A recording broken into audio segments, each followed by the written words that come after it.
there was another comic book store doing free comic book day.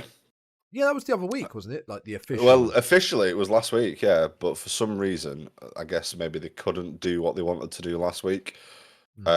This other store was doing it today, so and as I'd made Vic pick up the freebies that I wanted when we went on the official one, I was like, okay, I'll get the ones for you this time because I've got what I wanted. So, actually, I'll just go and grab them because yeah, man. I did. Well, there's a stack somewhere. I did pick up some stuff that you might like. It was really just one. Oh, what are we looking at here? It is American Mythology Productions, Night of the Living Dead. I think it's the second issue. Let's have a look. Yeah, it's the second issue. But essentially, it's a comic book story of the first film. Oh yeah. So it's a comic retelling of the film. Yeah, with there is extra stuff in there. So I think there's like prequel bits to it. There's definitely some scenes with characters that I don't recognize. I've only flicked through it up to now. Oh God, it's not the. Do you remember what I told you last episode about John Russo, the co-director, who when he re-released it for the 30th anniversary, added in, he cut in new shot scenes like in modern day, but added into the old film. Oh, you did say that. Of there's a priest at the beginning. Is there a priest in there? There's no priest that I can see. Good. There's a little article about Evans Cemetery where it was filmed, where the opening shot was filmed. And then randomly a little Three Stooges comic strip in the back as well.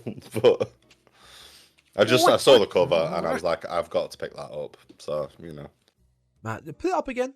One sec. Man, her hairstyle in that film. So it is Barbara, yes, with her very, what is it? Mars Attacks S. Yeah. Beehive do. It's not quite a beehive, but it reminds me a lot of that. They're coming to get you, Barbara. So yeah, it's like an expanded serialization of the first film, I guess is how you'd describe it. I didn't know it existed. This is the second issue. I will, I guess, keep an eye out for. When was it produced, actually? Oh, it is this year. Okay, so it's running. It's running now. It's an actual like modern one. Yeah, the publishing date on it's 2023. So, who's it made by? It's American Mythology Productions, which I can't say I've heard of it before, but I guess it's I mean, there's no anniversary that I'm aware of, but I guess it's just Revenance. They're picking up a story, yeah. Yeah. They've picked up the property. They want to do something with it. But yeah, there we go. There's a little. Yeah, I found it. Yeah, like issue 1 for $5. Oh yeah, wait. Issue 1 in shops June 14th. But yeah, you have issue 2 now. Oh, Forbidden Planet. Here we go. Apparently even Forbidden Planet don't even have it. Oh well, that's not too surprising. In fact, wow. Wait, this is weird. Okay, no. Here we go. Issue 1 of Revenance. That's what you've got. You've got issue 2. Issue 1 came out 19th of October. Issue 2, which is what you've got, came out 11th of January this year. Okay. Issue 3 comes out yesterday. Oh, right. Wow. I did have a look on that. I couldn't see. Forbidden Planet. Issues of it. Forbidden Planet have it for £2.65. Oh.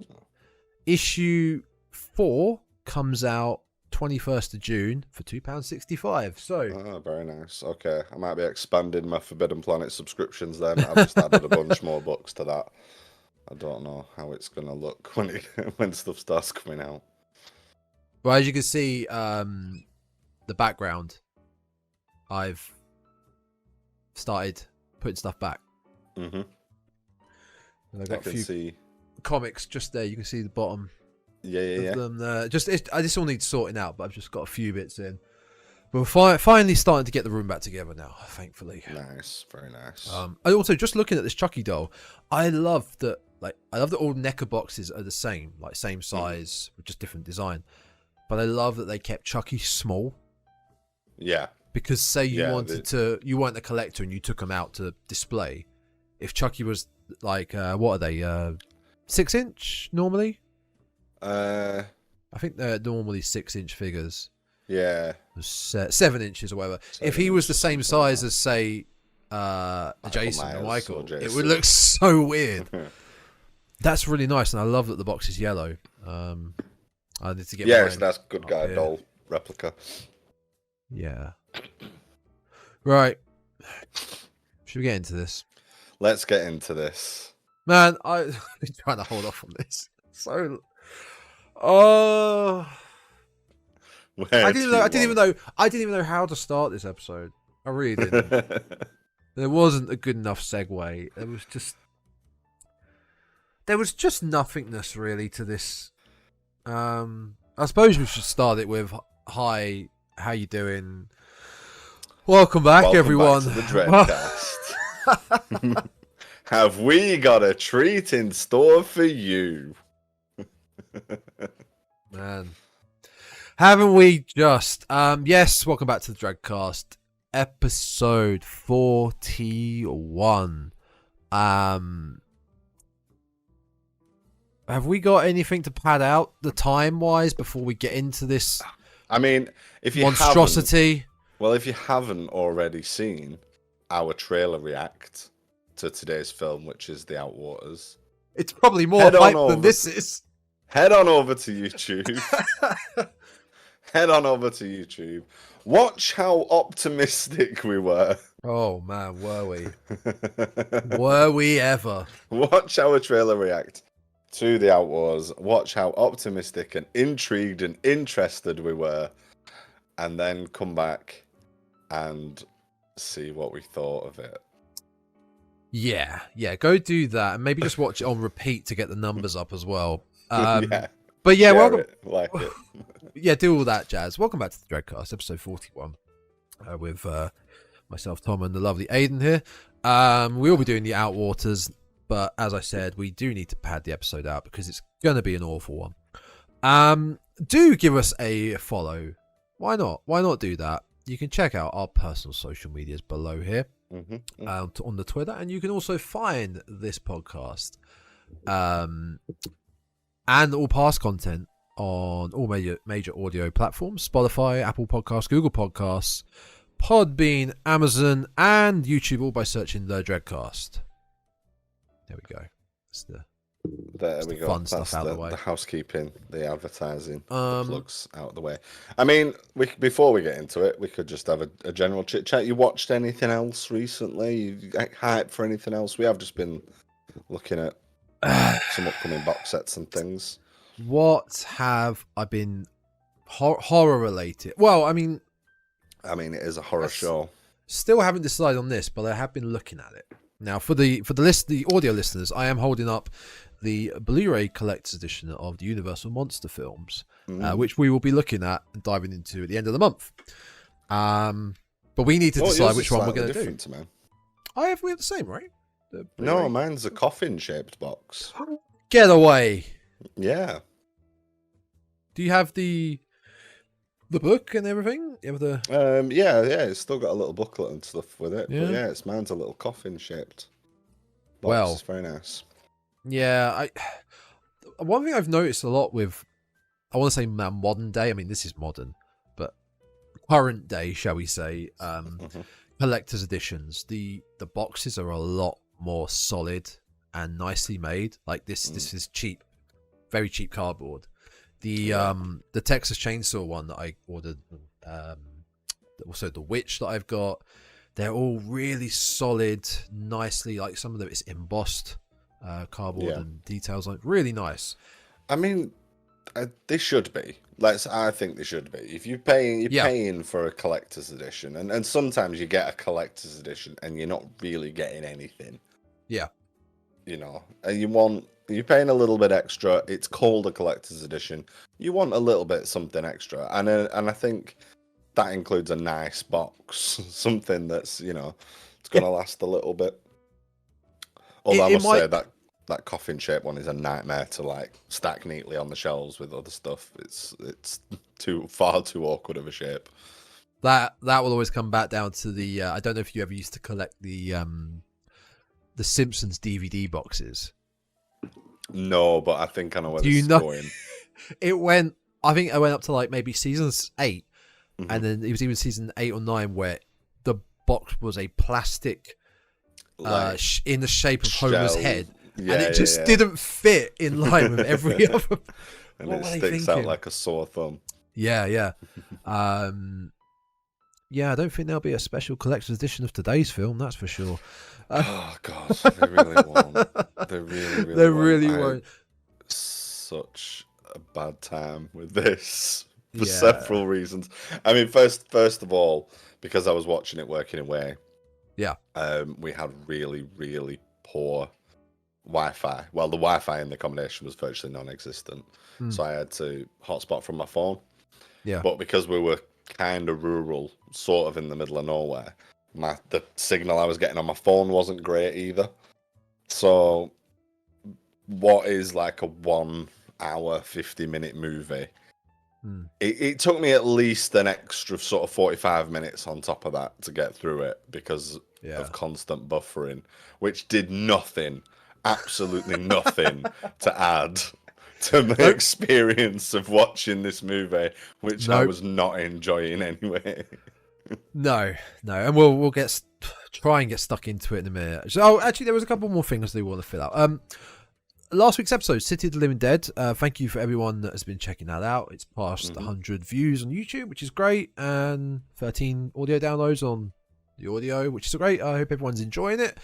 Past episodes are starting to creep up in downloads and views, so that's awesome. Thank you everyone for listening. Thank you for and again, going back and catching up with the old stuff. And that's what's really cool, actually. When I go onto the Podbean account and I see past episodes, like episodes from, I mean, it's showing me the latest 10 episodes. So Child's Play, the first one you did, that was back in January or February, right? Yeah, I think so.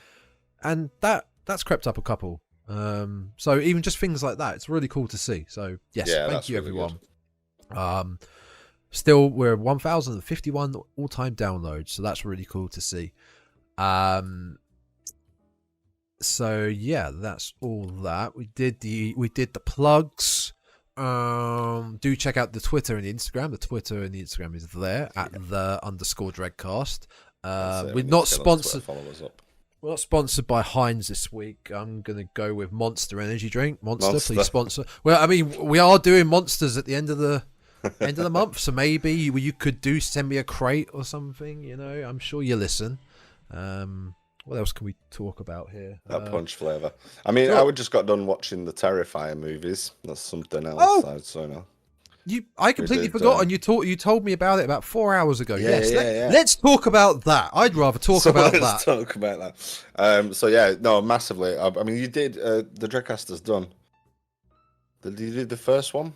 We did both. You both. We did both because there's already been an episode on them. I had never seen Terrifier 1, and with Terrifier 2 coming out back in the autumn, we did 1 in prep. Both great. So, your thoughts? Yeah, massively enjoyed them. I do need to rewatch the first one because, as I told you, we watched it after an afternoon drinking. Yeah. And the nice sunny day that we had last weekend. So yes. My memory of the first one is perhaps a little bit hazy. And I will. That's fine. But I do remember enjoying it, and I think, I'm going to rewatch this. The second one, I loved it. It was great. Really enjoyed it.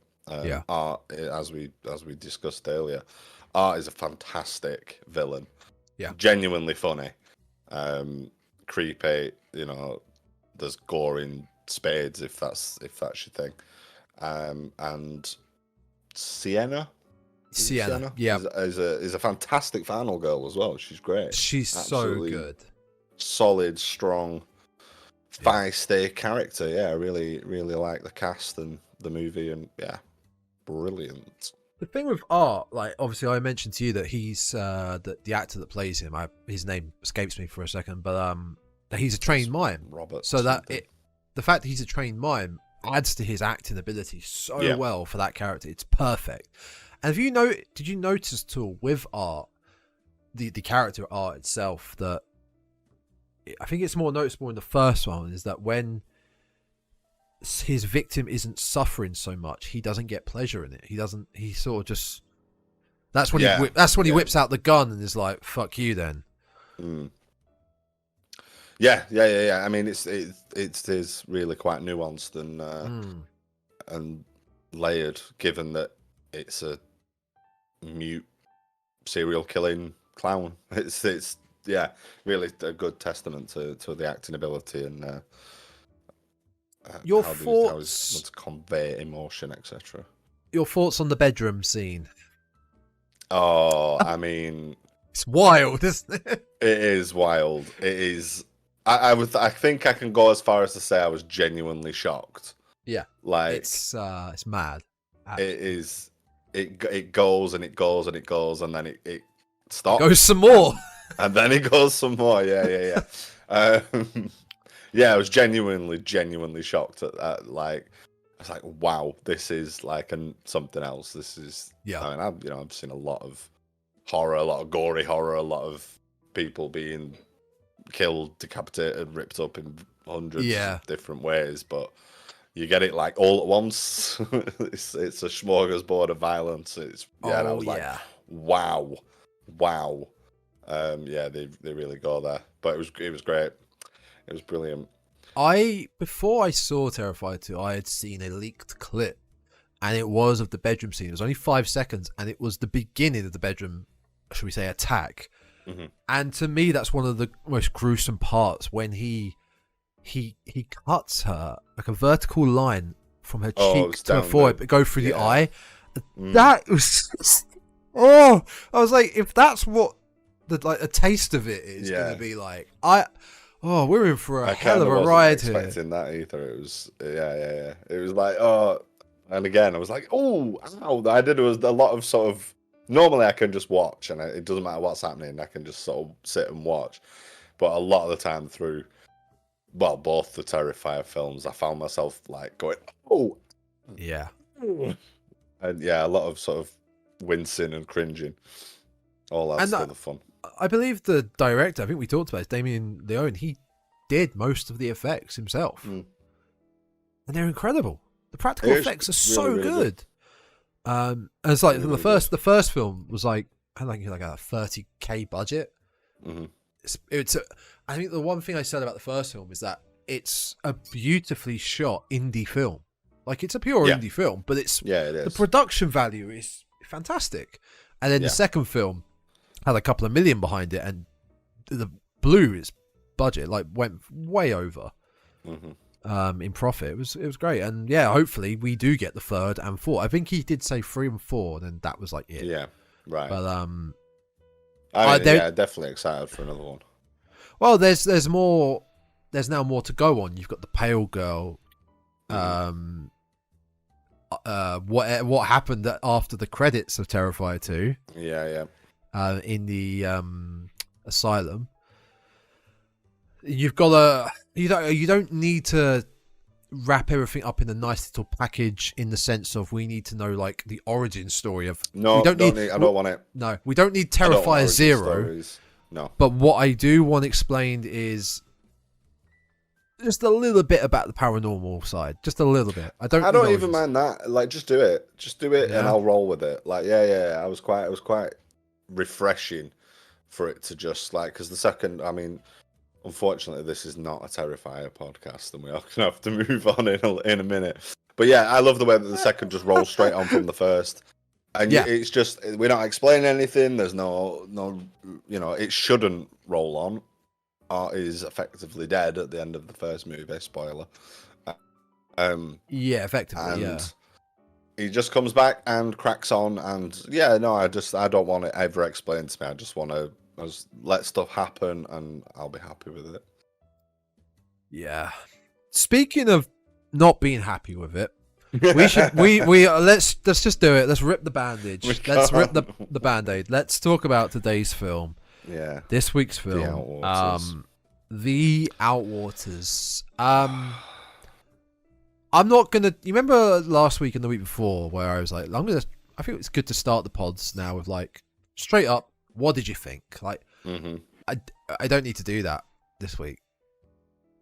I don't need to do that at all.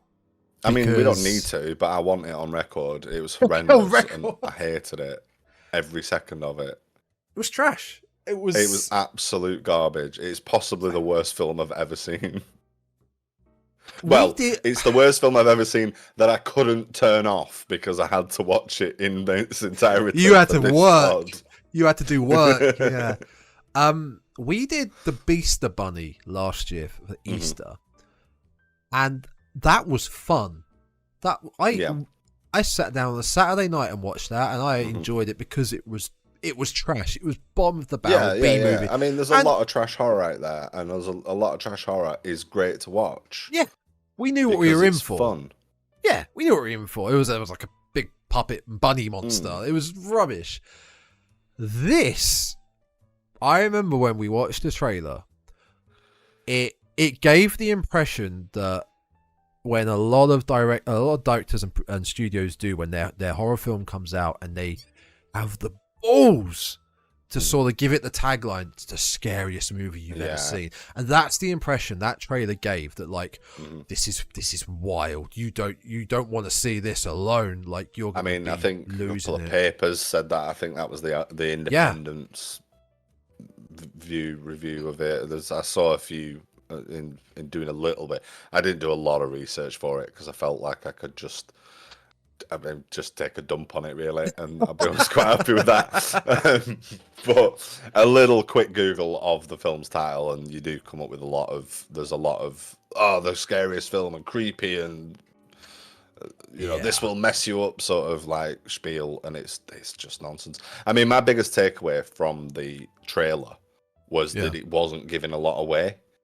No, and I was like, intriguing. It's not giving a lot away. Having watched the film, that's because there's nothing to give away. There's nothing. No, absolutely nothing. And that's exactly my thought. Like, went into it last night and today, I would finish it today, just thinking, I haven't actually no idea what this is about. And that was quite exciting. This is a brand new horror film, and I have no idea what this is about. So I'm really intrigued. And I'm like, still don't know what this is about. It's finished. I still don't know what this is about. Okay, so that's it then. That's a good thing to start on. Is it's a long film. It's an hour and 50 minutes. Yeah, and we've talked about found footage before. There's got to be a reason for filming, which I think there is. I think there's a valid reason that they're documenting this. Until whatever happens, yeah.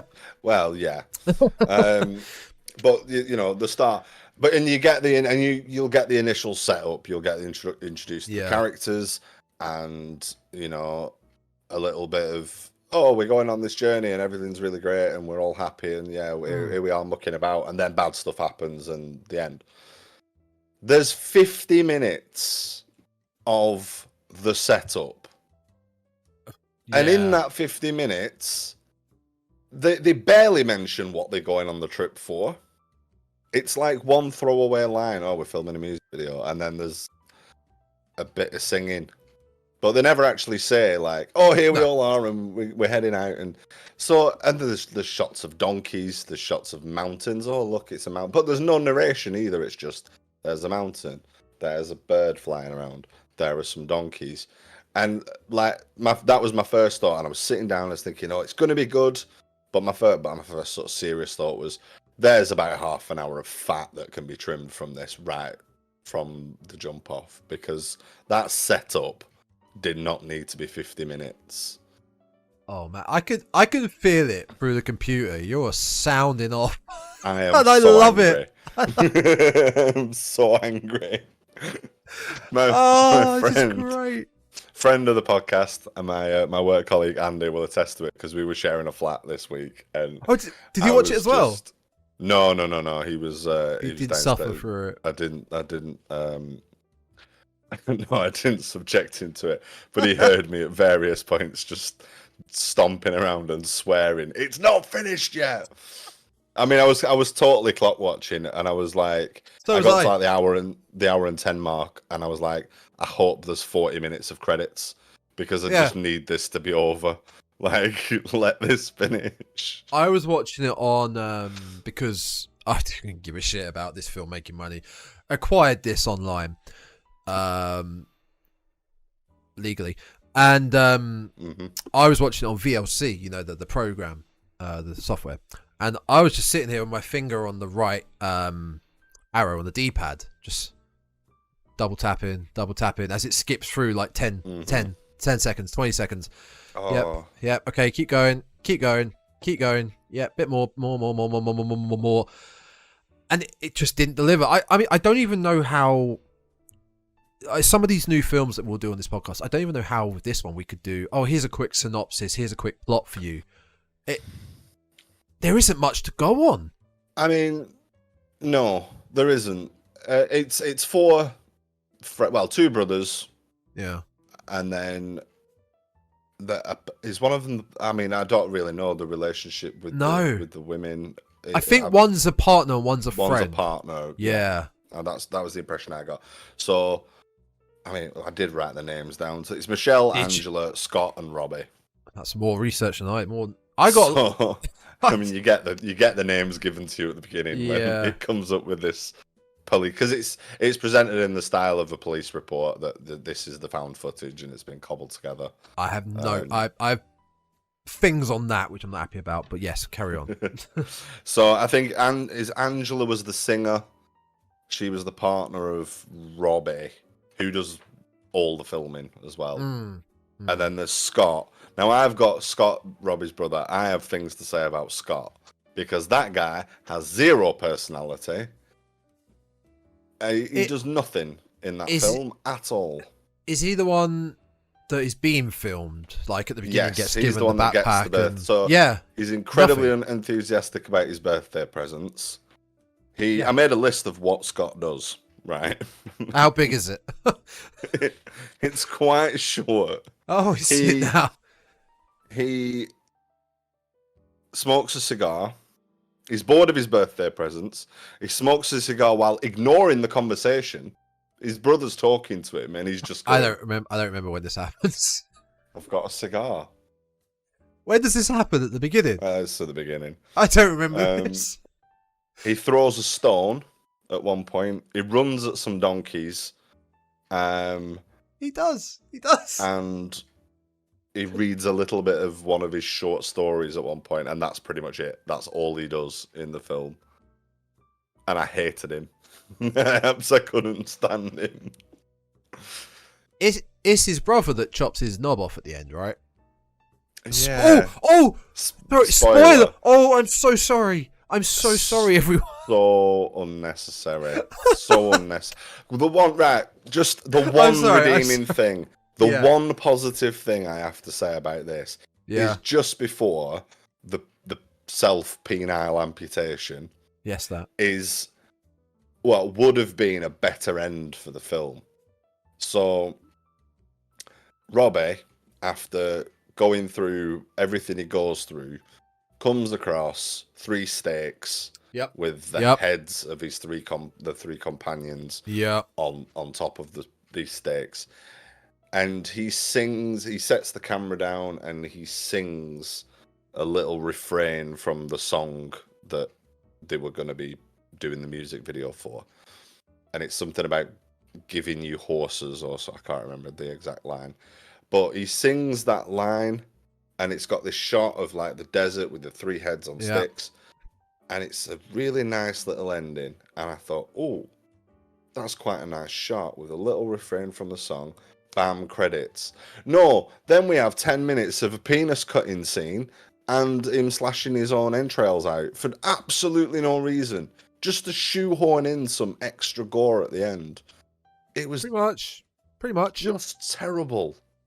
Yep. Terrible.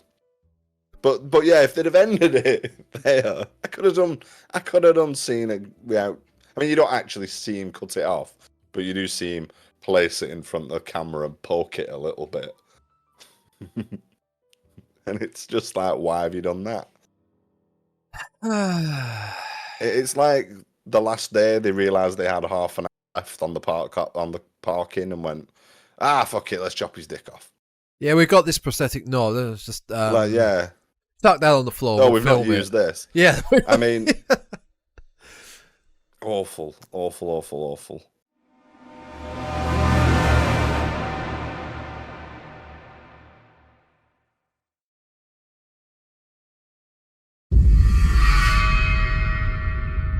I mean, you just don't see anything either I'm not talking about the penis chopping, but during the whole sort of scary parts, the terror parts, it's terrible.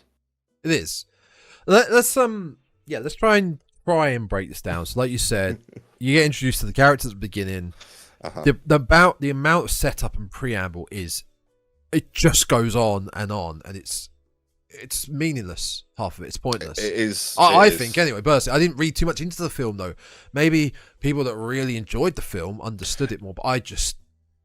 It is meaningless though. There's a scene where Robbie goes to visit his mother, and she mentions that she hasn't seen his brother for a while, and you think, oh, maybe there's something there. Irrelevant. Absolutely irrelevant. Yeah. Doesn't come up again. Earthquakes. The may or may not be connected to it. We don't know. Yeah, there's earthquakes are happening, but that's not explored again. So yeah, they head out to the I think it's the Mojave Desert. It's the Mojave Desert, yeah. And they're there to shoot a music video.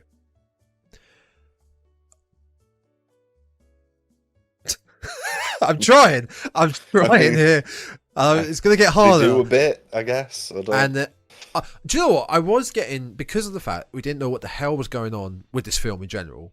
I was getting kind of Hills Have Eyes vibes. I was expecting, all right, they've camped out for the night, similar to like a bit of Blair Witch. The first night they're camping out, they're hearing strange noises. Okay, then we're going to cut to the next day. They're going to do the bit. Next night, it's going to get worse. Every night, it's going to get worse, and then we're going to see some sort of mutant. We kind of did, but we also kind of didn't. Yeah. And then. Yep. And then, it's. I don't know. I don't know. Darkness, and it is full-on darkness. It's such a dark film. It's pitch black with the spotlight of a torch. And it's not even like the beam of light most of the time. It's literally the small spotlight that the torch is shining on, and you'll see a bit of blood or a bush or like a rock. Nothing at all. Absolutely nothing at all. And the rest of the screen is literally pitch black. Now, I'm all for not being shown everything, and what's left to your imagination can be scarier than like showing it all. But you've got to give people something. You've got to give us something to work with, and there is nothing at all to work with. My interpretation, like, this film is a film of two halves. I think it is what it is up until that point of that night where they're camping in the desert and shit hits the fan, and then it's another film. I think the second part of this film, they've somehow entered this loop, this hell loop. Yeah. Because there are shots later on where who's the guy that's recording? Did you say it was Robbie? It's Robbie that's recording, yeah. He's recording throughout the beginning of the film, but then whatever happens, it's almost like he loses his mind, but he's still recording. And as he's still recording, he then sees in the distance themselves, the four, like in theory a few days ago, walking to their campsite, seeing the donkeys. And I thought earlier on in the film, first half, when they were just arriving in the desert, they were on one of the flats and there was a figure. There was a figure walking, and I was like, hang on, there's a very red tinge to that person, and none of them are wearing red. Yeah. Is that's not right. There's something not right about that. So there's some sort of hell loop going on. But that to me, coming from some sort of horror knowledge or Mhm. assuming, really trying to think about it. Other than that, there's nothing to give that idea away. So there's a few, for me, this is how I interpret it. There's a few things that I thought were going on. And sort of as the film went on, I kind of changed my mind about some of them. But one of the first things they do is they come across an axe. I have a note on that. Randomly, there's an axe. And he points the camera at it and goes, "Oh, an axe." No, he fucking doesn't. Does he no, not? he Go on. doesn't. Where is my note? Where is my note? Here it is. I seem to recall it doesn't make a big deal out of it, though. Here you go. They're in the middle of absolute nowhere. And there's a neat positioned axe just standing on top of this ridge. He goes up to it and goes, "That's awesome." Yeah, there we go. Yeah. I'm sorry. You're in the middle of the Mojave Desert.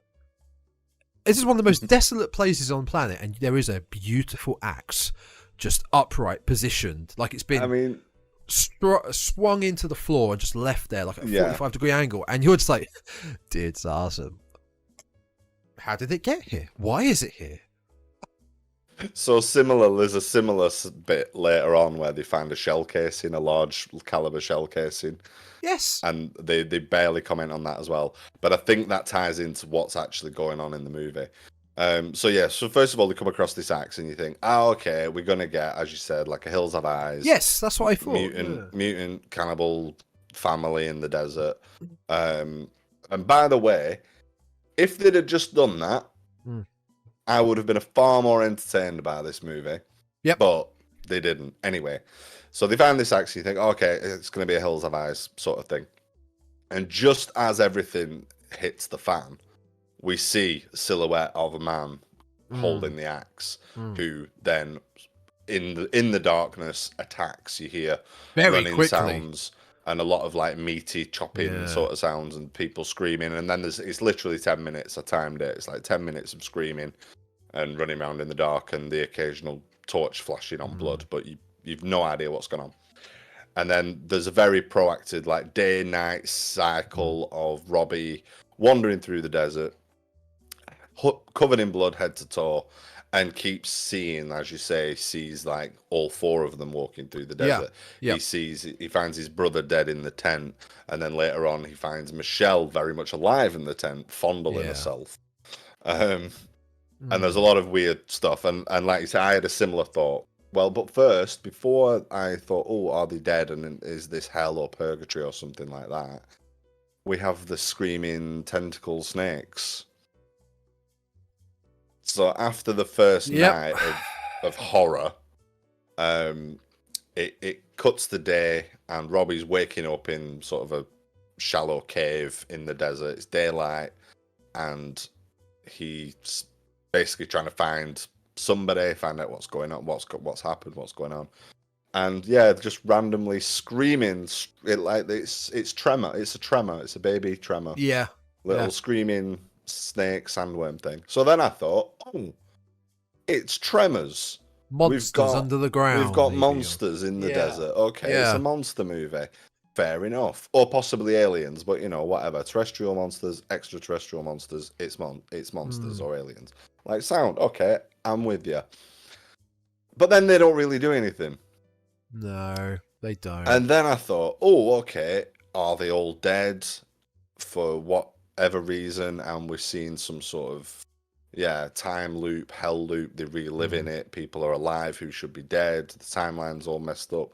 What's going on? Right at the end, just before the heads on sticks bit, he finds a sign that says restricted area, keep out, and along with the sign is a gas mask. Which leads me to believe that what's happened is they've wandered into an area where some sort of nerve agent hallucinogen like gas attack has been like military. It's the area, it's been tested by the military. And basically he's fallen victim to that first, gone insane and killed everybody else, and then he mutilates himself and wanders off into the desert. I think that's what we're supposed to take from it. The insanity thing definitely could be there, because the way he talks to himself is similar to that. He's very, I want to say simple, but the way he talks to himself. I mean, a lot of them talk to themselves. One of them is like, I think one of the females is like, "Mummy, where's my mummy? Where's?" Yeah, she's crying for a mummy. A lot of the talking, the self. That's during the initial attack. Yeah, it can come across quite childish the way that they're talking to themselves or talking, but. It's a reason. It could be a possible reason. So that's what I took to be. I mean, you know, if anybody else has seen this, and I don't recommend you watch it. Don't watch this. Don't watch this. If anybody else does watch it and they have a different interpretation, then by all means, like, get in touch and let us know. But that's my interpretation of it: is that it's a military testing area for some sort of mind-altering, hallucinogenic, attack gas sort of weapon that sends him mad, and he kills all his friends. Dean or Sandy Lena, if you are listening to this just for shits and giggles before even watching the film, don't watch this film. Yeah, do not watch this film. But the thing about that theory is, if that's true, then obviously how do you film? How have they got all these hallucinations captured on film? So it doesn't exactly stand up. Nothing stands up. Nothing. I don't know. I think it's a case of this film trying to be cleverer than it is. This film was tried way too harder than it needed to be. They had everything. They had the group. They cut the group. That's the two couples. They had the location. They had the POV. It could have been good. It could have been good. I'm not saying it would have been a start. I think, like I say, they tried to do Blair Witch meets Tremors. Yeah. And failed to get anywhere near as good as either of those films are. If they'd have just done, like I say, by the numbers, found footage with Tremors or killer cannibals or whatever, if they'd have just done that, great. You might not have had a blockbuster, game-changing horror movie on your hand, but you would have had a solid horror movie. Indie horror film? Do Me Hills Have Eyes in a POV found footage style. That sounds like a great idea on paper. What's wrong with just doing that? Instead, they tried to go all arty and clever and weird and missed on every mark, I think. I look back at the comments on our trailer reaction for it, and one guy said it's been talked about that it was meant to be like a Lovecraftian sort of horror. Now, yeah, I thought, but I mean, not really. There's the going crazy, sort of the losing your mind sort of thing, I guess. But there's not enough weight there. No. I mean, people go crazy in Lovecraft stories because there's something solid making them go crazy. Well, not necessarily solid, but there is not necessarily physically solid, but there is a definite thing that's making them go crazy. They find an artifact that whispers to them. There is, actual monsters that are so horrible to look at that they make you lose your mind. This is somebody running around in the dark, tripping over themselves, and then he cuts his dick off. Like, there's no we don't get any real reason for it. We're assuming that it's some sort of testing facility. We're assuming that he's lost his mind, or that there's no explanation for it. Though all those tentacle snake screaming things are all hallucinations, as far as I'm concerned. Probably because he saw the snake earlier on, maybe, or there's nothing to suggest that they're tangible, real creatures. Yeah, and there's an extended sort of sequence in the tent where Michelle's randomly fondling herself, which was all just a bit bizarre. Now, at that point in the film, she is dead. So, for her to suddenly be alive again, and these tentacles, it's a really extended sequence with like lots of tentacles and like, almost like it is. If it is a tremor, if it is one of the big graboids, it's like a big one right there. But it's not. You know what I mean? We're not given any hard evidence that it's that. They could have had a crashed UFO in there, or they just stumbled find across a ship or something, or some debris from it. Like, oh, what's this? I would normally I put my notes on my phone, and I'd normally then transfer it to the computer, and I'd categorize my notes like, oh, let's hit this, all fits into the cast, this fits into the effects. No, I this didn't deserve it. This deserves to be read off a phone. Just got this random scribblings and I 50 minutes in and nothing has happened. Nothing. I go through a few of them. I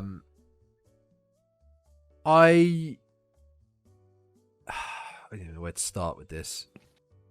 Okay, 55 minutes. Finally, man with axe. I think I'm going to start with the main one. Like, I think we've talked about this before. Need context for a found footage film. Why is it found? Why are they still filming? Why is it found footage? Mm-hmm. I liked the beginning stating that it was evidence and is used for an internal review, and it was set in it was assembled chronologically. So card one. I liked that little touch. Mm-hmm.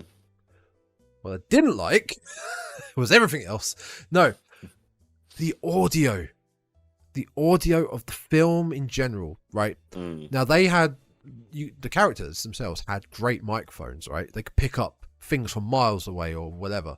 Really good microphones, and they could pick up these really weird sounds that they heard in like little crevices. They thought they heard streams underneath, but the film itself had audio like added in as if an editor was doing it.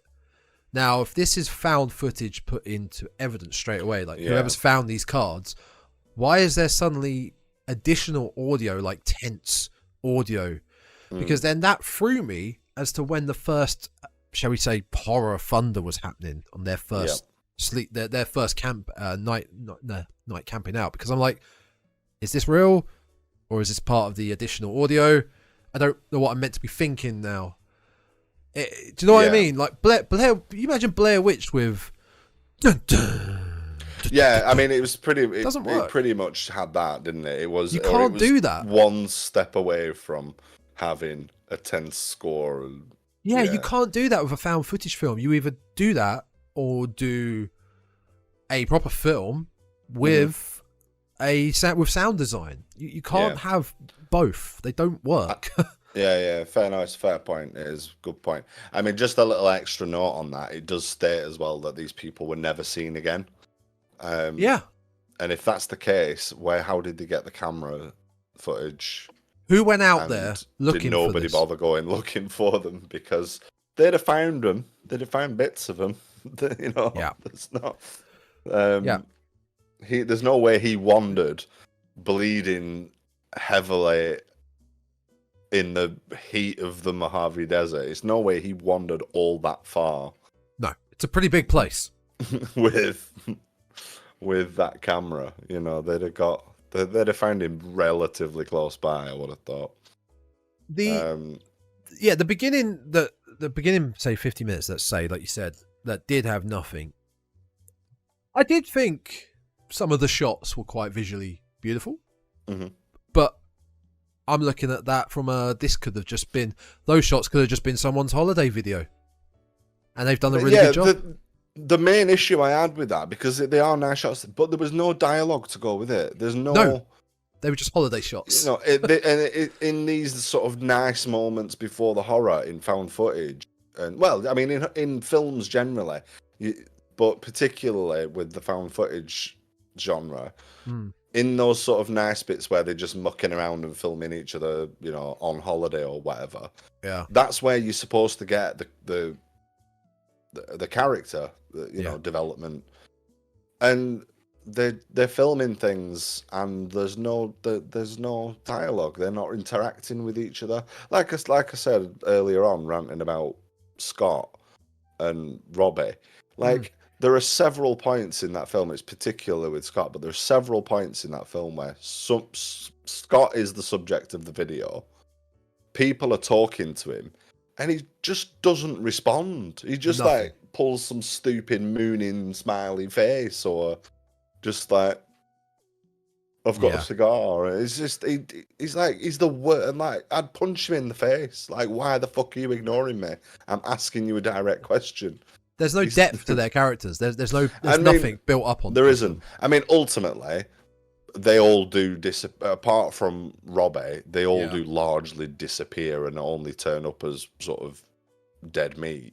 Yeah. For the most part. So you could argue that, well, who really cares? But if you say that, then, well, nobody should care, and why should we watch this film? There's not any real character development. No, there isn't at all, and that's what it should be. And like I say, there might be shots of mountains and lovely, we're on our holiday, but it's literally just that. It's just still footage of a bird flying, or like nobody reacts to anything, nobody says anything. It's weird. And it goes on for such a long time as well. I think whenever we talk about, or whenever I would talk about a found footage horror film, the ones that always go back for a comparison will be like Blair Witch and Wreck. They're very different films, but they do found footage just beautifully. Yeah. And this will not fall in the same veins as any of these. No. Even something like Cannibal Holocaust. Look back at that now. When we talked about that, we did enjoy that. Not really, but compare it to this. It has so much more substance to it. The characters are so much more fleshed out. Than this. There is just nothing. Yeah, no, nothing. There's nothing to grab you. I've never felt like I've wasted my time watching a film more than I have with this. It was. I can't remember the last time I have. I really can't remember the last time I have. I was looking at. IMDb. It's got a 4.1 out of 10, and all the user reviews are really bad. I've got a friend of mine who won't be named because he might listen to this, and I don't want to shit over him. But I'm gonna. He sent me this Reddit article from our movies. Someone talking about the Outwaters, right? It's got 73% on Rotten Tomatoes, which I found. Yeah, I don't know. But anyway, sorry, go on. Listen to this, see what you think of this. Wait a minute, hang on. I'll cut this. So many people call it an extreme found footage film as well. Sorry, this article he sent me is actually his on Reddit. I didn't realise because it starts off. Okay. I had not even heard this until yesterday. A friend of mine hosts a horror podcast, and they posted their upcoming episodes for the rest of the month. It included the Outwaters, and I didn't recognise it. My favourite genre of movies is horror. For subgenres, I love zombies, late 90s slashers, and found footage. He liked this film, so credit to him, but the plot isn't the easiest to explain since the writer-director seemed to go out of his way to ensure that this isn't a definitive answer to what happened. Mm-hmm. Great. Well done, director. There's a time travel element, seemingly also two realms existing within the same place, but with one realm unable to perceive the other, whilst the other can see but not interact. It's very much not explained, which I think is a plus. I disagree. I disagree with that. Hard negative. Explain yourself. If you've just said there's a time travel element, seemingly two realms existing with the same place, but one realm unable to perceive the other, whilst the other can see. I kind of want that explained a little bit. I'm getting rid of that article now. There are lots of just some. This is from Bloody Disgusting, and it's just a poster with a bunch of sort of quotes. What did they give it? I'm not actually on the site. This is just from a Google image search that's popped up. But authentic, it's been described as Authentic that as rare shit. gift in horror, something you haven't seen before. But again, it's I don't ever want to see something like this again. It's rubbish. Yeah. Fascinating from beginning to end. Really not. I hated it. I wanted to turn it off. I mean, it was. We're usually both in agreement that like 90 minutes for a movie, hour and a half, bish bash, Perfect. Good length. 2 hours, okay. You've got over half your runtime and zero happens. It's not even like there's anything ominous in those first 50 minutes. It's not until you know what I mean. We talked about the sounds, the thunder and the bangs and things like that, but because they react so little to it, it just comes and goes as a moment. A terrifying, suffocating viewing experience. Embeds itself deep into your skull and remains long after the credits. I mean, it did, but not for any positive reasons. No, I feel like all these quotes have been taken out of context. What are these reviews on, by the way? I mean, I'll send you the image. It was on. I think it's on a bloody disgusting article about a review of the movie. Okay. I'll send you the link through, and you'll see it's like a black movie poster. With the little 5 stars. This is a movie I have seen. Yeah. Jim Smith. And it's just a bunch of comments like that. But yeah, they feel like they're all taken out of context.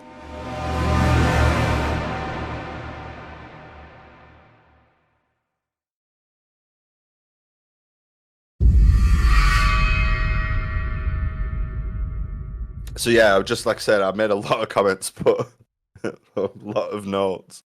There's no rhyme or reason to any of them. I've just got random words written down. Whimper, chopping. 1 hour 10. Axeman back. Nothing happens. Strobe light. When the first attack happens on, I believe, Robbie, when he goes back to the tent, he's saying something like, "Is it the sky opened up and is leaking or something like that?" And then he's yeah, that rings a bell. There is something like that. Something like that. 1 hour 16. There's still 35 minutes left. How? Oh man, some of these. I'm now looking at IMDb user reviews, but I'm looking at the people that have given it 10 stars because I really want to see how committed they feel about. Like, I mean, I don't want to read them out and blast. No, people. I'm just no shade. If you like this, then fair play to you. But I am not. Yeah. You are not going to convince me. 1 hour 14. Done a sick daytime. Sick. My last note on my whole notes was, felt like I was watching a rack of sticky barbecue back ribs for a portion of the film towards the end. For whatever that monster was. Monster. Yeah. Yeah, but you only see it through a tiny circle that the light is shone through. Like that, as close as you can possibly get to it. Like this film goes back and forth between, say, daylight shots where it's a full screen on show to nighttime where it's the torch or the light of the camera that's focused in. I don't know how light works. I mean, I don't even think it's the light of the camera. This is a torch. It's a separate torch, and that annoyed me because I was like, surely. I mean, I can't say I've owned a Handycam or a modern video camera, but surely they've all got night vision functionality now. But the kit they must have had. They had some big, you proper would kit. have thought they'd have had one. Yeah. So it seemed a very. I don't know, because it strikes me that they made that decision to do that because they knew they had nothing. We're not, like I said, it's presented like, oh, we're teasing you, and you're gonna have to, you'll be intrigued and you'll be trying to work it out, but like by the end, it really was just you've got nothing, and you're trying to make out like you've got something. Listen to this. And you know, I don't care about reading people's reviews. I'm curious about what other people think. Okay. 5 stars. I loved this film. If you ever wondered what the missing 2 hours of footage from Event Horizon were like, this feels like it's it. I saw that. You're doing Event Horizon dirty by saying How that. dare you? It's like, what, you don't like Event Horizon? How? Yeah, that comes up. No, I'm saying, how dare you to this woman? Mm-hmm.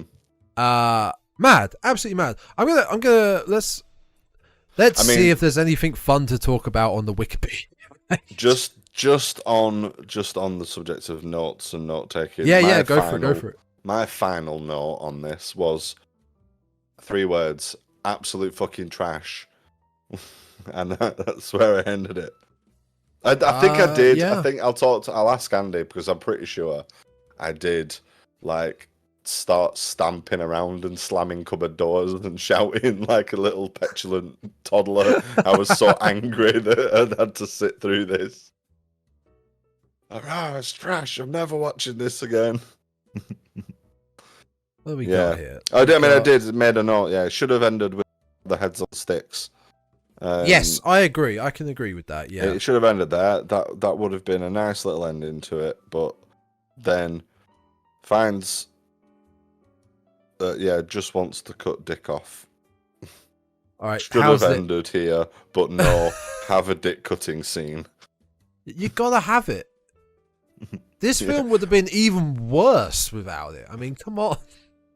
Utter rubbish and does not even know when to give up. No. So, this film cost a budget of $15,000. Just bear in mind, Paranormal Activity was $16,000. So I'm just going to leave that there. And I remember Mika and Kate a lot more than I remember these people already. Robbie, their names, I believe, starring, they use their real names or first names. Robbie directed it. He wrote it. He edited it. He did the cinematography. This is Robbie's film. I mean, look, they've made more films than I ever have, so props to them. But I don't have to like it. No, not props to them. No, they do not get props from the Dreadcast. I mean, I had a look. I had a look at some of Robbie's other movies. Oh yeah. And there seems to be, it seems to be mainly shorts. And this felt like a uni project. Yeah. It's a student film. My final project for my course. I'm doing this. I mean, he's also an uncredited producer on something called Gay Pumpkin Carving Tutorial. Sure, why not? Make of that whatever you will. Why not? So a bunch of really random projects, and seems predominantly short, predominantly shorts. Yeah, It's. I mean, I it's won't a weird. be adding No. him to my list of directors to look out for. It's a weird episode for us, this one, I think, because even with D, I don't think we've had on this podcast had a film where there's been so much negativity behind it. There might be for instance, City of the Living Dead. You weren't a fan of it, right? I wasn't a fan of, but I would happily watch that again. Yeah. over I quite like Outwaters. it. But there's still so much more to discuss and talk about there. There might be a film you love that. I mean, your favourite film's Wicker Man. I enjoyed it. It's not my favourite horror film. But there's slight differences there. I've never had a film like this where there was quite a lot of hype around it, if I'm honest. Especially like on Bloody Disgusting and other websites, movie websites, where I feel nothing. I feel nothing about it, really, at all. Like I said, I feel like it could have been, like, quite easily could have been something better. It really could have been, yeah. You know, and if you've only got a budget of 15 grand, like, pick a lane. But I think they tried to do too much. They tried to do far too much with not enough of the resources. It could have been so much better. Yeah, no, I mean, we don't really have anything positive to say about it. And we are united in that.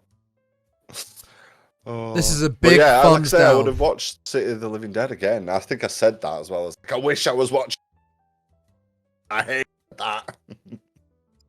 Yeah, I could, even with that ending of City of the Living Dead, could watch that again. Yeah, no, I would watch that again. This, like, no, absolutely no way. Absolutely not. And I literally have like that. Just that failed ending is the only positive thing I can say, and I count it as being a failure and a negative point. It's like, yeah, I don't think I've ever like watched a film where I've literally hated or not liked anything about it. Last horror I had this feeling with, not this exact feeling, but a negative feeling would have been Halloween Ends. But there was more to it, more substance in the film itself. I just didn't enjoy the way they went with it until I watched it. So a second time, my opinion changed and I thought about it more. This, I wouldn't even do it with this. I wouldn't watch it again to try and understand it or try and. I don't care about it. I have no interest whatsoever. There's so many. Like, again, I'm just sort of browsing, just skimming like reviews and things. The scariest films of the year. Like, No. One of the scariest films of the year. Like, no. I was bored. Not. I was bored for a lot of it. Oh, I was. Like I said, an hour in, and I was like praying. I was like hoping that there was 40 minutes of credits because I didn't want it to go on any longer. And any other I mean, I think I would have turned if I hadn't been watching it for the pod, for the review or whatever. For work, I would have turned it off. I mean, would I have even waited for some horror to happen? I don't know that I would. Half an hour. I was waiting for it to end. I just like, come on, can we? Now, I've just typed in because we've only done an hour and 8. We got to pad it just a little bit more. And we've said we don't like the film. All right, fine. I just typed in best found footage horror films on Google, right? Just looking for a generic answer. It's Google, right? It says popular found footage horror films. The second film is the Outwaters. What? In this list, right? The first film is Dashcam. Now, Dashcam, I'm actually quite intrigued about because it's made, I believe, by the same guy who made Host. Did you see Host? Host has also come up on the list. Host? Did you type in what I did on Google? Yeah, best found footage movies. Host came out. Is that the seance over the webcam one? Yes, and it came I out haven't during. watched it, but I'm aware of it. It came out during the pandemic, and it is 60 minutes long, and it just goes. It's brilliant. I would highly recommend it. It's an hour, it's an hour. It's like a show. It's like a TV show. That was fantastic, and it doesn't hang around. Yeah, it does your setup. It gets you get to know more of those characters than you do the Outwaters characters. But like, looking at this list, you've got One of the later Paranormal Activities. I think that's the latest one, Next of Kin. I didn't see, but for the most part, the first few Paranormal Activities I quite enjoy. I quite like them. Yeah. VHS. I'm a big fan of the VHS series because they're kind of like creep show, but they're like a found footage creep show. Yeah. And near enough, they're all done really well. Yeah, I mean, overall, they're all pretty good. There's some of the stories are hit and miss, but you get that with any anthology. I mean, what else is on this list? Spree is on this list. Spree, the Netflix one. With he's a guy from Stranger Things, right? Yeah, the guy from Stranger Things, Joe. Oh, whatever it's called. And that was enjoyable. I mean, wouldn't like rave about it, but we're comparing to the Outwaters. Compared to the Outwaters, worth a watch. Netflix, I put it on. It was reasonably good. This has been on my list for a while. Hell House LLC. Heard good things about that. The Blair Witch sequel, not Book of Shadows. We never talk about Book of Shadows. The film called Blair Witch, which was originally called The Woods when it was promoted. And that had the tagline, the scariest film ever made. I liked it until they showed it. Yeah. Never saw As Above Below, the one set in the catacombs in Paris. No, I've not seen that one either. I mean, all of them. I'd probably rate. Yeah. Just yeah. they all. I don't know. I mean, the outward intriguing, I suppose. But I feel like that is more memorable. I mean, I haven't seen it, but I'm aware of it. It's still sort of on my radar. What is? Sorry, you cut out. As Above, So Below. Yes. I just feel like I will forget this very quickly. Yeah. Do you know what? It's a shame. It's a real shame, I think, because the fact we can barely find a single ounce of positivity about this brand new horror. Because horror, in my eyes, has been killing it the last couple of years. It's really felt like it's just new lease on life, especially last year. Last year killed it for horror, no pun intended. And even this year, we're doing really well. Evil Dead Rise, Scream 6. I didn't see it, but I know Renfield has done really well at the box office. A lot of people are talking, saying it's doing really well. And then you get this. Even the Pope's Exorcist. People are enjoying the Pope's Exorcist. God, you won't shut up about that, will you? I know, I've still not seen it either. I think it's had a sequel greenlit. Oh, see, this should get Nick Cage in it. Should they? I have seen Evil Dead Rise twice, though. Yes, you have. Oh, Infinity Pool, Cronenberg's new film. I really want to see that with Mia Goth and Skarsgård. And then this. Someone I looked up earlier. I haven't seen it. Someone compared this to Skinamarink.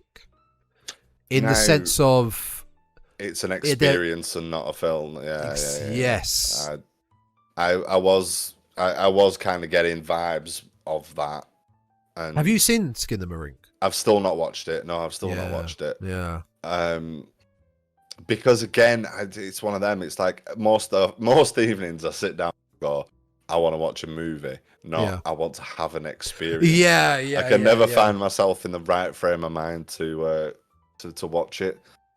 But if that's gonna be a trend in horror coming through, I don't think I want it. Like, these things should be once in a blue moon, an interesting talking point, and move on. If we're gonna get like a spate of movies that are trying to out Skinamarink each other, I just bin them now. Like, I don't want that. This is why last year. Sorry. I was just gonna say, I think maybe it's got that sort of feeling behind it, that vibe behind it. This is why last year my horror film of last year was Barbarian. That was a straight, no nonsense, start to finish. There was no lead into a sequel. It was just a great horror film, simple story, and that was it. That was all it needed. There was no after credits scene, as far as I remember. Like it was just like singular. It was on its own. Came out perfect. Like no multiverse, no expanded lore. Love it. Yeah, no, it was great.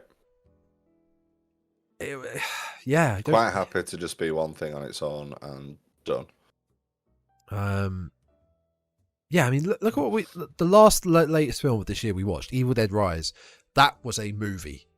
That was a horror movie, you know? Mm-hmm. And I remember that so... I mean, you've seen it twice. You saw it very recently. I remember that so much. I finished the Outwaters, let's look, 6 hours ago. And I remember more of Evil Dead Rise than I do of this film.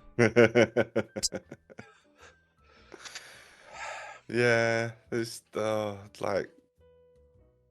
What are you doing? What are you doing? Yeah. What more can you say?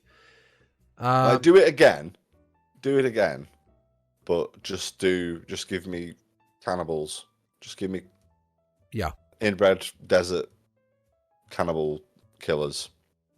The Pope's Exorcist has a lower rating on Rotten Tomatoes than this does. I don't care. I'm not. I've heard more people talking about how much they enjoyed the Pope's Exorcist. That's what I'll say. That. Oh, I forgot about that. The remake of Children of the Corn. Now that I don't have any interest in, but yeah, I can't say. That either. Have we got anything? Yeah, I was about to say. Have we got anything coming up that we are excited for? Movie wise, or TV show wise, or because I'll be honest, I think we're done with this. I think we're done. I don't. I could slag it some more, but I'm not really got anything new to bring to the table about it. It's not good. No. If even with the nonsense that we've described piques your interest, then you are going to watch it. Tell us what you think. Let us know what you think. Do you agree with us? Do you do you disagree with us? And if so, why? Because I genuinely would love to hear some thoughts on people that like this film. And I agree. And why? And no shade if you do. That's fine. Each to their own. It wouldn't do if we all like the same sort of stuff. But I struggled that much with it that I do firmly believe it's going to be a small group of people that are finding something from the Outwaters. And don't worry, folks. It's okay to be wrong, but about your opinions on this film. It's okay. Don't worry. But you are wrong if you like. I mean, we won't publicly humiliate you. We'll just take the piss out of you amongst ourselves behind your back. So yes, don't worry about it. Yes, most definitely. Yes, so, don't worry. But you are wrong. Just remember that, okay? You are wrong. Yeah, okay, so bookend this. Outwaters is a big no from both of us and Dreadcast. Probably the worst film we've done on the podcast. Yeah, and, I mean, I'm not even going to rate it. Like, no. It doesn't need it. But you know what? We need some of this sometimes on the podcast. They can't all be hitters. They can't all be bangers. I say it all the time. Horror is a big genre, and for every banger, there's a lot of rubbish. There's a lot of rubbish in this genre. So it was only really a matter of time before we came across something that was. You guys have done. You and T have done stuff previously, but this is definitely the first episode I've done where it's a film that is a big old stinker, and I'm sure there'll be many more, and I look forward to them. This one's a stinker. An absolute stinker. As I'm looking back, we're up to episode 40 now. I can't remember every episode we've done, and Netflix's Texas Chainsaw Massacre. That was hard for me. That was painful for me because I'd watch that. I hate it. I would as well, but I'd watch that again over Outwaters. Yeah, I would. That was probably the worst. I thought that was awful. It was awful. Just looking back through everything we've done, that was probably the worst one we've done. Yep. Everything else was adequate. Fucking hell, Valentine's like an Oscar-worthy film compared to this. I mean, I think if Outwaters has done anything for us and for the podcast, it's given us a benchmark by which all subsequent films will be judged. What do you It's mean? like hated it, didn't hate it as much as Outwaters. It's that's like the bottom end of the scale now. Outwaters to Every film's going to be great. Everything's going to be great. So we're going to pick this up next week. Next week, we brought it down. We've gone down. Then we're going to ramp it back up with the genie in a bottle. Yeah. Did you forget? Did you forget, son? Wishmaster. I did. Yes. Well, I didn't forget. It's because I didn't. I didn't get a chance to pick up the Blu-ray of it I was after. Oh yeah, you were going to go look in HMV, right? Yeah, and I did, but the HMV, because we didn't go. Me and my girlfriend were going to go to Manchester. Yeah. And then last minute changed plans, so didn't go to Manchester. Went to Preston instead, and the HMV in Preston didn't have Wishmaster on Blu-ray. Otherwise, I would have picked it up, which is a bit of a stinker. But never mind. It does mean I'll just have to order it. Well, I think it's on Prime Video actually, but I might just order it. Was it this? I'm just linking this to you because this is some beautiful artwork for the Blu-ray collection. It's that I do really want that. It's a really nice cover piece. I do really like it, but yeah, I just feel like it's a little bit too expensive. Yes, for what it is, I would agree with that. Yeah. But I do. It's what I think I might. What I might do is, like, obviously we're gonna watch Wishmaster for the pod anyway. Yep. But I'm gonna try and watch all of them again independently, and if I do remember them as fondly as I think I do, then I might treat myself to the Wishmaster collection. I do have the I've got a lot of Child's Play related stuff on the old shopping list at the minute. Tom Holland has just released a visual memoir of making the movie. Oh, awesome. Are they already in your shopping cart? Yes. Yes. It's my birthday next month as well, so the girlfriend is asking what I want, so I can just show her my Amazon cart and say, It's your birthday next month. Yeah. Just, just dropping that in. Interesting. Okay. I've also got the Warlock collection on Blu-ray in the box. And have you ever seen Warlock? No, I'm looking it up now. It rings a bell. No, I do not know. I remember seeing it years and years and years ago. Yeah. And of course, Julian Sands. Oh, he is potentially missing, right? Is missing, yeah. Yeah. He's been missing for about a month now. Yeah. Oh shit! Which okay. I only found out a couple of days ago. Yeah, he's been missing for quite some time, unfortunately. No, never heard of the Warlock series at all. But he plays the titular Warlock. Okay. Yeah, 1989 film. And again, I know I've seen it. I mean, Richard Grant's in it. There's a bunch of other people. I've just got a fond memory of seeing it. I think it was back in like the early days of like cable TV, and it was like horror. Made for TV channel. horror. Yeah. Oh yeah, Sci-Fi. It was the Sci-Fi channel, and I feel like I first saw it on the Sci-Fi channel. Every night at 10 p.m. there was a horror film. Yeah, they'd stick a horror film on. Yeah. I feel like that's where I first watched it and thought, yeah, this is pretty good. I mean, it might be absolute trash. People might be listening to me now going, you have no taste whatsoever. But screw you. What we just watched. Well, yes. I've got that in the old Amazon basket as well. Wishmaster next week. Yes. I'm looking forward to it again. It's been a while since I watched it. But I know for a fact. I know for a fact it's going to be a more fun, all-round episode. I mean, this was a great fun episode. All episodes are fun and brilliant. But I was very much looking forward to talking to you because, as I think we've said before, we try not to tell each other what we thought until we're recording.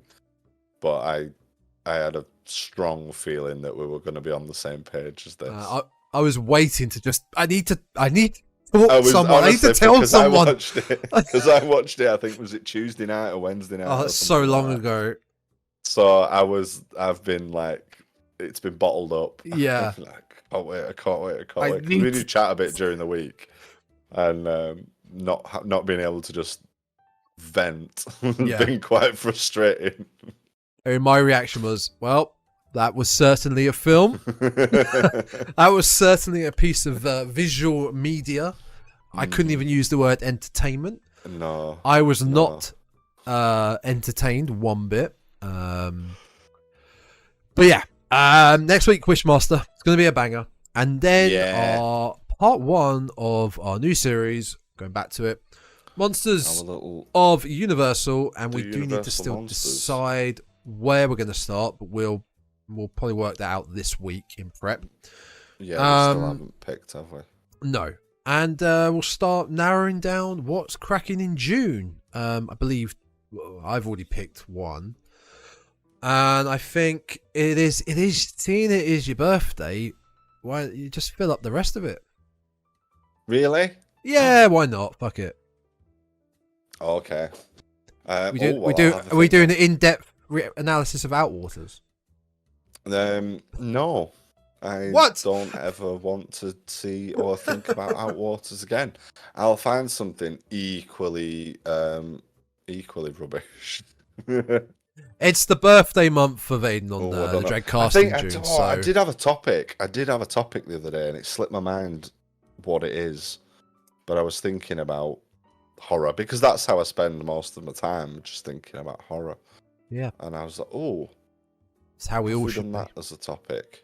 I'll have to speak to Tom, but obviously, as I'm thinking about it now, I can't think what it was. But yeah, I can pull out a topic and a couple of movies for you. Yep. Well, the Dreadcast will be celebrating June of Aidan's birthday month, so plenty of fun content to come then. Plus our part will be going through the Monsters of Universal as well. That will be a long-running series as we go one episode each month featuring a different monster. So yeah, that's pretty much what's coming up. Check out all the past content, as I said before, on the YouTube channel by searching the Dreadcast. And if you just want the audio, go check it out on Spotify, Apple Podcasts, Google Podcasts, Podbean, Amazon. And that's it for the audio. Anything else we need to say to pad out the episode a bit more? I really can't think of anything. No, it's time for a beer, I think. That does sound like a good idea. Yeah, I could really do with a beer. Have I got anything I need to show or? I don't think I have. I mean, I've got something to watch. I'm going to check out that. Whatever. I can't even remember the name of it. What was the weird witch movie that I picked up? The Hubuxa or something. Oh, the German one. Yeah. Oh, I forgot about that. Yeah. I might watch that. I might watch that tonight. Yeah, that had a really odd title. I mean, it was German. That's why it was odd. But can you remember the name of it? I can't remember the name of it at all. Memory is absolutely shocking. Well, yes. While Hubuxa. Hubuxa. Hagazusa. That was it. Hagazusa. Hagazusa. Yeah, yes. 15th century young goat herd living alone in a mountain hut feels a dark presence in the woods. There's already more going on with that than there is the Outwaters. Anyway, folks, sorry, I'm gonna apologize. Sorry, there's not been much to it this episode, but it's more of a PSA for the film and our points of view on it. Really. Yeah. So if you take anything away from it, take our honest opinions, and for the most part, we're pretty good with our thoughts and reviews on these films, I feel like. And don't waste your time. Yeah. Don't waste your time. But do come back next week for a banging episode on Wishmaster. Yes. That's going to be really good. Yeah, it's going to be great. Well, without further ado, gang, till next time, stay spooky. Yeah, stay spooky. I wasn't spooked, but stay spooky anyway.